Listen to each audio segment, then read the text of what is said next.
Y a-t-il des questions? Je n'en vois pas. Y a-t-il des oppositions? Je n'en vois pas. Des abstentions non plus. Monsieur Philippot, vous avez demandé la parole, je vous la donne.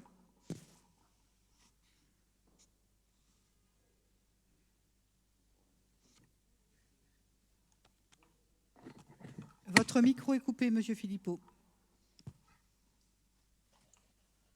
Madame la présidente, mes chers collègues, il est toujours difficile pour le Rassemblement national de se prononcer pour tout ce qui touche à la politique de la ville. Tout d'abord parce qu'il s'agit de trouver une solution pour sortir de la pauvreté des citoyens pauvres, et je souligne ici les citoyens, et non pas toutes personnes qui sont actuellement en France. Cependant, en même temps, cela fait plus de 40 ans que des gouvernements de droite ou de gauche et des majorités locales de même parti essaient de favoriser une immigration massive, totalement inadaptée à l'offre de travail, pour pouvoir ne pas vivre dans des conditions difficiles et sans les perfusions des aides de l'État.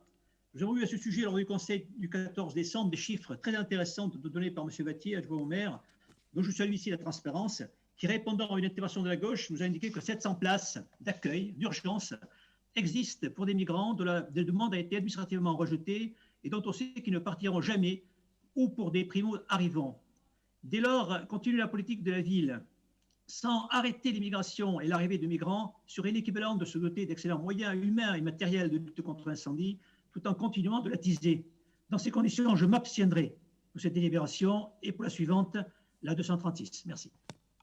Merci, j'ai bien noté votre abstention sur la délibération 235. Y a-t-il d'autres demandes de parole? Je n'en vois pas. D'autres. Des votes contre? Je n'en vois pas. Des abstentions, il y a celle de M. Philippot, elle est notée. Je n'en vois pas d'autres. La délibération est donc adoptée. Monsieur Vattier, la délibération